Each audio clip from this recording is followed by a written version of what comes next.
Pakistan's debt service payments consumed 89% of the government's entire net federal revenue in fiscal year 2025. That is not a projection. It is a documented figure from the government's own fiscal records. Almost 9 out of every 10 rupees Pakistan raises in net federal revenue goes directly to debt obligations. Before a single hospital is funded, before a road is built, before a school opens. Pakistan is not an outlier. It is simply the most visible data point in a pattern connecting 5 countries across 3 continents, all approaching the same structural breaking point.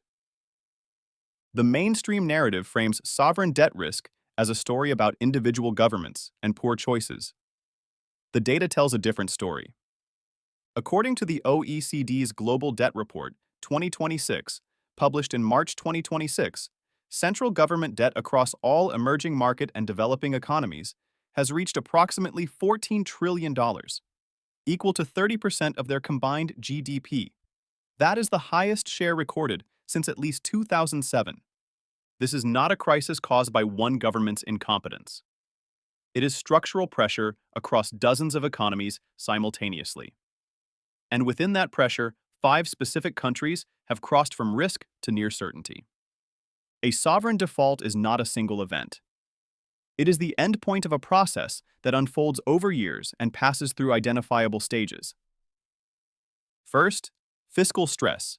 Debt service obligations begin to exceed what a government can raise through taxation and sustainable borrowing. Second, reserve drawdown. Foreign exchange reserves are used to bridge the gap. Third, monetary financing. The central bank is instructed to create money to cover the shortfall. Fourth, market exclusion. International investors will only lend at yields so high that new borrowing makes the situation worse. Fifth, default itself. History documents this sequence precisely. Argentina's 2001 default, at the time the largest in history at over $100 billion, followed this progression across a decade of IMF bailouts that deferred rather than resolved the problem. Sri Lanka followed the same path in 2022. Reserves fell from approximately $8 billion in early 2020 to $1.6 billion by mid-2021. The central bank began printing money, and in April 2022, the government declared default. In 1998, Russia's oil-dependent fiscal system collapsed when Brent crude fell to $10 per barrel, forcing a default on its domestic debt instruments. Each of these defaults was preceded by years of documented warning signs that were largely dismissed by mainstream analysis. The 5 countries in this video are displaying those same warning signs, right now. Tunisia is the most immediately urgent. On July 15, 2026, Tunisia must repay an $826 million Eurobond to international creditors. Tunisia's public debt to GDP ratio reached 82.9% in 2025, well above its historical average of 63.2%. GDP growth is projected at 1.9% in 2026, insufficient to stabilize the debt ratio even under optimistic assumptions. In 2025, Tunisia's parliament authorized the central bank to finance the government budget with up to 7 billion Tunisian dinar at zero interest. President Kais Saied has publicly rejected IMF assistance. As of today, no alternative financing package has been announced. Tunisia's state-owned enterprises carry debt equal to approximately 40% of GDP, a liability the government has not formally acknowledged in its public accounts. Bolivia's crisis is slower moving, but structurally more severe. A decade ago, Bolivia held $15 billion in foreign exchange reserves. As of December 2024, those reserves had fallen to approximately $50 million, a decline of over 99.6%. The IMF's June 2025 country report assessed Bolivia's risk of sovereign distress as high. The country's government gross debt reached 93.7% of GDP in 2025 against a fiscal deficit of over 10%. Bolivia met an approximately $388 million debt service payment in April 2026, but faces $1.6 billion in remaining obligations through end 2026 and $12 billion through 2030. Oxford Economics estimated the probability of sovereign default at approximately 45% under its baseline scenario. Gabon's vulnerability is tied directly to the price of oil.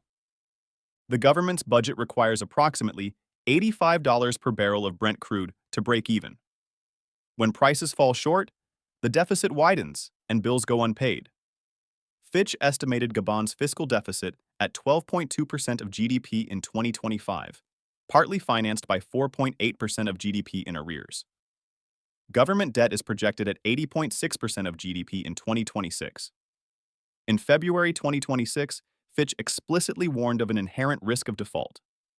Gabon has requested an IMF program, but Fitch's May 2026 review confirmed a CCC- rating, the lowest notch before default probable. Kenya's problem is structural, not acute, but no less serious. In January 2025, the Institute of Public Finance Kenya confirmed that Kenya has breached every single one of the IMF's debt sustainability thresholds: the debt-to-GDP ratio, the debt service-to-revenue ratio, and the external debt service-to-exports ratio. Kenya's outstanding IMF debt exceeded $3 billion by July 2025. Any external shock, a rise in global borrowing costs, a fall in commodity exports, a domestic political disruption, lands on a fiscal foundation that the IMF's own metrics define as unsustainable. Pakistan, the fifth case, is perhaps the most instructive precisely because it has survived so long at the edge. Pakistan has engaged the IMF 25 times since joining in 1950, more than any other country in the fund's history. Outstanding IMF loans stood at SDR 7,138 million as of March 2026. Debt service consumed 89% of net federal revenue in 2025. Inflation, which had briefly collapsed to 0.3% in April 2025, had returned to 11.7% by May 2026. Each IMF program extends the timeline. None has altered the underlying structure. And the underlying structure has not changed. In the most likely scenario, at least one of these 5 countries misses a hard currency payment between July 2026 and Q2 2027. Tunisia is the highest probability near-term case. The July 15th maturity is weeks away. Bolivia has the deepest structural imbalance. Gabon is most exposed to a commodity price shock. In a worst-case scenario, Tunisia's default triggers a repricing of African sovereign risk, lifting refinancing costs for Kenya and Gabon simultaneously. If that happens, 2 or more of these 5 countries enter formal restructuring by 2027, a process that, as Ethiopia's experience under the G20 Common Framework shows, takes 5 or more years to resolve. What does this mean for ordinary people outside these countries? For anyone holding emerging market bonds, pension funds with sovereign debt exposure, or supply chains dependent on these economies, direct financial transmission. For the broader global picture, it is a signal about the direction of the system. The OECD projects that 78% of government borrowing by advanced economies in 2026 will be used to refinance existing debt rather than fund new activity. When the refinancing engine stalls, and for these 5 sovereigns, the data shows it is already stalling, the consequences travel further than the crisis country's borders. In 4 weeks, Tunisia will either find the money to repay an $826 million bond, or it will not. Bolivia is currently meeting its obligations, with reserves that could fit inside a medium-sized bank branch vault. Gabon is asking the IMF for help while accumulating unpaid bills at a rate of nearly 5% of GDP per year. Kenya has crossed every fiscal red line the IMF has drawn. Pakistan is on its 25th program. 3 sovereign states are already in default. The question is not whether more are coming. The question is which falls first, and whether the global debt architecture can absorb what follows.